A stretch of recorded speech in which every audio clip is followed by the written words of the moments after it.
Kerja keras dan penuh perjuangan telah dilakukan oleh tim SAR gabungan selama operasi pencarian dan pertolongan korban ambruknya bangunan Ponpes Al-Khozini Buduran Sidoarjo.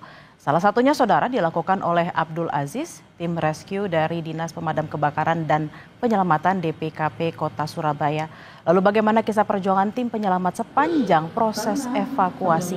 Sudah bergabung bersama kami Abdul Aziz, anggota rescue dari DPKP Kota Surabaya. Selamat siang Mas Aziz, ada Bella di studio. Ya, Mbak. Mas Aziz, pertama-tama mewakili Kompas TV kami mengucapkan terima kasih dan juga apresiasi yang setinggi-tingginya atas kerja dari tim rescuer untuk menyelamatkan para korban. Mas Aziz, awalnya bagaimana akhirnya bisa ikut terlibat dalam proses penyelamatan? Apakah ini penugasan atau seperti apa, Mas? Sebelumnya saya mengucapkan turut berduka cita sedalam-dalamnya atas musibah yang diterima Ponpes Al-Khozini Sidoarjo. Kita diperbantukan ke Sidoarjo atas misi kemanusiaan lintas daerah di mana mendapat izin dari kepala daerah. Kita nyampe di lokasi kurang lebih jam 5 lebih, itu sudah petang dan suasana sangat chaos sekali. Anda bertugas melakukan evakuasi di titik pusat rubuhnya bangunan di mana kita tahu ada banyak korban yang terjebak di bawah reruntuhan. Bisa Anda gambarkan kondisi saat itu, Mas Aziz? Suasana di sana sangat chaos sekali. Kita di PKP dapat perintah dari tim Basarnas karena tim Basarnas yang megang komando waktu itu. Kita kolaborasi dengan tim Basarnas Jatim, dapatkan lokasi titik A, titik A1, A2. Kita mendapatkan perintah untuk menyisir korban yang masih hidup, yang masih terjebak di sana, Mbak. Itu saya masuk merangsek dengan merayap sama membawa sistem alat kami sistem ini. Di situ kita menemukan satu korban atas nama Dani, Mbak. Kita laporkan ke tim Basarnas dan tim Basarnas yang mengevakuasi posisi Dani ini, posisi duduk dan tertimpa reruntuhan. Setelah Dani keluar terevakuasi, saya masuk lagi merangsek lebih dalam lagi, berteriak ngomong Assalamualaikum, apa ada yang masih hidup di sini? Karena di situ ada salah satu santri, entah itu masih hidup atau sudah meninggal. Ternyata santri tersebut sudah meninggal dunia. Saya teriak lagi sampai 3 kali dan dijawab oleh si Haikal. Iya Pak, ada Pak. Gitu. Nama kamu siapa nak? Gitu. Haikal Pak, Haikal. Dari mana kamu? Dari Probolinggo. Umurmu berapa? 14 tahun. Posisimu gimana? Posisi saya tertidur, Pak. Apanya yang sakit? Sakit semua, Pak. Itu. Ya, itu mendengar itu, hati saya terenyuh, bercampur terharu, Mbak, ya, karena masih ada korban hidup. Terus saya tunggu nak ya, saya cari teman-temanmu yang masih hidup, yang masih selamat. Terus saya teriak lagi, ada yang jawab ini kurang lebih 6 meter atau 8 meter dalamannya dari lokasi saya. Ada Pak, siapa namamu? Yusuf. Yusuf ini asal Malang, usia 16 tahun. Saya tanyakan, yang sakit apa Yusuf? Yang saya tidak ada Pak, cuma posisi saya kejepit. Dok, luka? Ada Yusuf? Enggak ada. Saya tanya lagi Haikal, gimana nak? Kan yang sakit. Karena Haikal, titik suaranya Haikal ini sangat dekat sekali. Ternyata Haikal ini di balik jenazah yang tertimpa perempuan itu, Mbak. Semuanya sakit, Pak. Itu saya mau menjangkau si Haikal. Tidak bisa, Mbak. Karena space dari ubin ke atas peruntuhan itu hanya setinggi 30 cm, kepala saya tidak bisa masuk, saya itu hanya masuk miring saja. Dengan posisi miring, maksud saya mau menarik jenazah itu. Ternyata jenazah ini menopang reruntuhan dan menyelamatkan Haikal. Tak lama Pak Munir selaku danru saya mengontak saya lewat HT, gimana sih perkembangan di dalam, apakah ada korban? Ada. Untuk yang terdekat si Haikal, yang jauh Yusuf. Dan Yusuf sebelumnya menginformasikan ke saya ini ada 4 suara lagi Mbak, yang masih hidup. Oh, ada Yusuf dan Haikal yang ada suara. Iya, Pak Munir. Kira-kira untuk menyelamatkan Haikal butuh berapa lama? Butuh beberapa waktu Pak Munir, karena saya masuk ini sangat kesulitan. Saya merayap, nggak bisa ini mentok. Oke, kamu keluar dulu karena tim Basarnas akan mengevakuasi korban di sebelahmu. Siap, saya mundur. Kita diskusi sama Pak Munir, sama tim penyelamat yang lain untuk mendahulukan mana yang akan dievakuasi.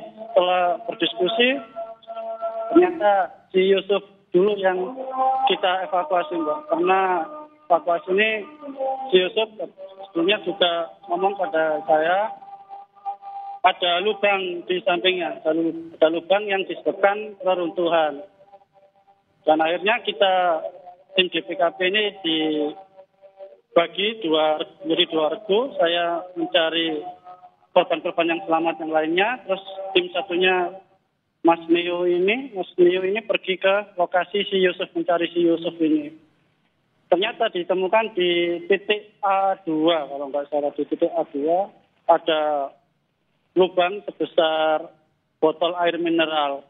Dan di situ Mas Nio teriak-teriak, ternyata si Yusuf ini merespon. Akhirnya Mas Nio ini melubangi beton tersebut dengan cara manual.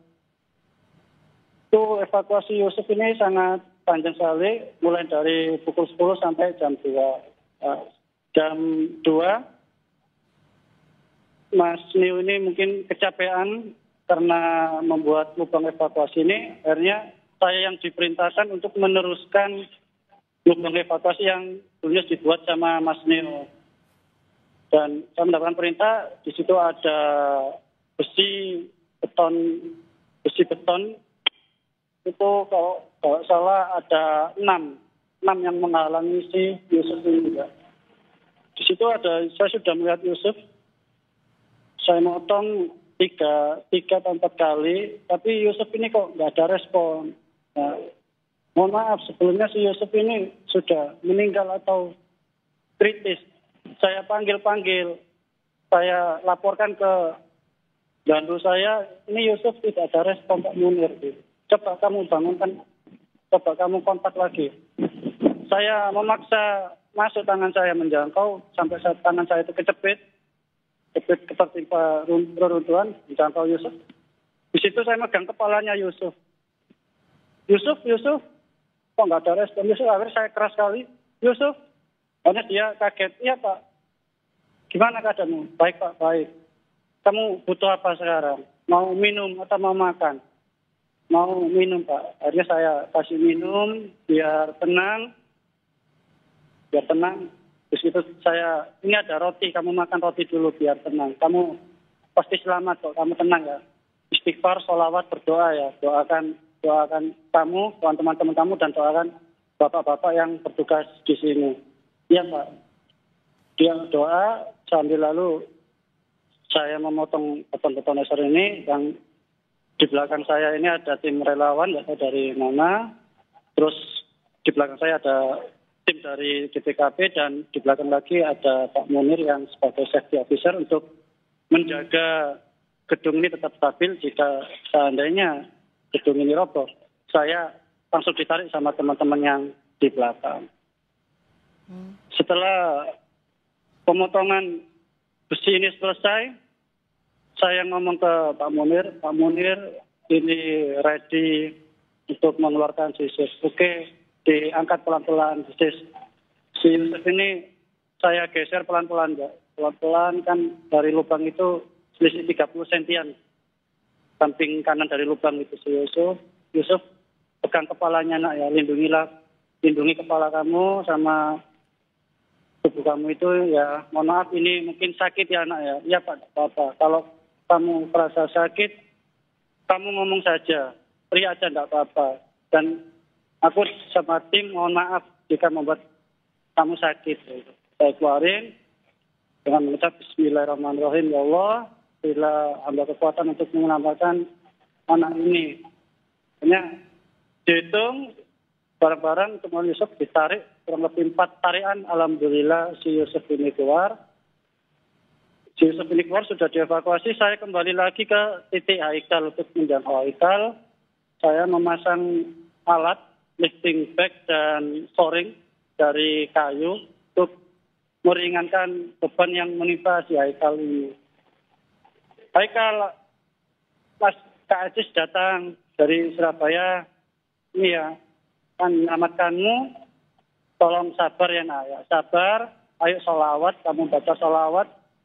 Biar kamu tenang, Bapak pun juga tenang. Karena di situ banyak korban yang teriak-teriak, masih minta tolong, bergedor. Tolong Pak, tolong Pak keluarkan saya dari sini. Nah itu yang bikin hati saya sedih, sedih, bergedor. Tapi kesedihan saya ini tidak boleh dilihat oleh Haikal atau tidak boleh diketahui Haikal. Kalau saya diketahui sedih sama Haikal, Haikal ini malah down dia psikisnya. Maka itu saya tetap tenang.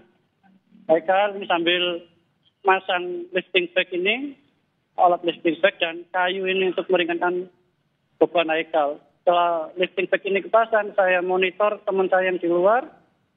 Lifting bag ready, akhirnya dipompa pelan-pelan. Dipompa untuk aslinya lifting bag ini tidak mampu mengangkat beban yang di sana, Mbak. Lifting bag ini hanya berguna 60 ton, tapi untuk bangunan mungkin lebih dari 60 ton. Hanya sebatas penyangga saja seandainya beruntuhan ini jatuh kembali, alat ini berguna untuk memperlambat dan melindungi si Haikal ini. Hanya Haikal ini merasa nyaman. Gimana Haikal? Nyaman? Nyaman Pak, sudah bisa bernafas. Sebelumnya Haikal ini ngeluh ke saya, tak nafas. Dan tangannya yang samping kiri terjepit. Oke, tangan kamu terjepit yang tadi gimana Haikal? Masih tidak bisa Pak. Kalau dipaksa gimana Haikal? Sakit Pak, tidak apa-apa teriak ona. Kalau sakit teriak ona gitu. Saya pelan-pelan, saya menganggap Haikal ini adik saya sendiri. Karena suaranya mirip sekali dengan saya. Ayo nak, pelan-pelan nak. Sakit Pak, ya jerit Pak, tidak apa-apa jerit. Akhirnya bisa lepas Mbak yang kiri, tangan kiri ini. Bisa Pak, alhamdulillah. Yes. Dia berdoa, entah itu doa apa, pokoknya bikin saya senang. Bisa Haikal, bisa Pak, tangan saya samping kiri lepas Pak. Coba tangan kanan kamu pegang tangan kiri. Bisa Pak, sakit enggak? Tangan kiri kamu pegang tangan kanan. Bisa Pak, sakit enggak? Terus sekarang yang sakit apanya nak? Yang sulitan kamu untuk bergerak. Kaki saya Pak masih tidak bisa. Tunggu ya Haikal, tunggu. Saya mau menjangkau lagi, tidak bisa Mbak. Karena di situ reruntuhan sudah mulai runtuh lagi, bunyi kretek. Saya ngomong ke tim, ini reruntuhan sudah bergoyang lagi karena ada suara material berjatuhan dari atas. Pastikan si Haikal terlindungi aja gitu. Siap sudah disepilingi oleh shoring sama lifting bag ini Pak Munir. Yaudah kamu keluar dulu aja. Kita keluar, kita berdiskusi panjang sekali. Akhirnya si Haikal ini mampu dikeluarkan oleh tim BSG, Basarnas Special Group dengan cara bikin korong-korong yang punya kolaborasi dengan tim DPKB Surabaya, terus tim DPKB Batu dan relawan yang lain. Mohon maaf tidak bisa menyebutkan satu persatu karena di situ banyak petugas yang saling bahu-membahu, mulai dari tenaga, pikiran dan alat saling bahu-membahu di sana, saling korong-korong. si Haikal ini bisa dievakuasi hari Rabu pukul 2 oleh tim BSG. Dan kenapa kok tim BSG? Karena tim BSG ini sangat berpengalaman di bidangnya. Mungkin keahliannya sangat mumpuni dengan cara itu tadi. Sebelumnya mayat yang melindungi Haikal ini diambil terlebih dahulu, Mbak. Dan proses Haikal mengeluarkan sama si jenazah itu disaksikan kebetulan ada Pak Saifullah Yusuf selaku Menteri Kementerian dari Dinas Sosial dan Wakil Gubernur Jatim waktu itu. Mas Aziz, terakhir dan singkat saja Mas Aziz, adakah yang ingin Mas Aziz sampaikan kepada keluarga korban, Mas? Ada, Mbak, untuk keluarga yang menjadi korban yang tak terselamatkan, saya dan tim serta instansi DPKP Kota Surabaya mengucapkan turut berduka cita sedalam-dalamnya. Semoga almarhum ini meninggal husnul khotimah, diampuni segala dosa-dosanya, mendapatkan surganya Allah. Dan untuk korban yang berhasil terevakuasi lekas sembuh, semoga kalian menjadi penerus bangsa yang baik dan menegakkan agama Allah. Baik, terima kasih Mas Abdul Aziz, anggota Rescuer DPKP Kota Surabaya. Sekali lagi kami mengucapkan terima kasih yang sebesar-besarnya atas tugas yang sudah dilakukan sedemikian rupa. Selamat bertugas kembali, Mas Aziz.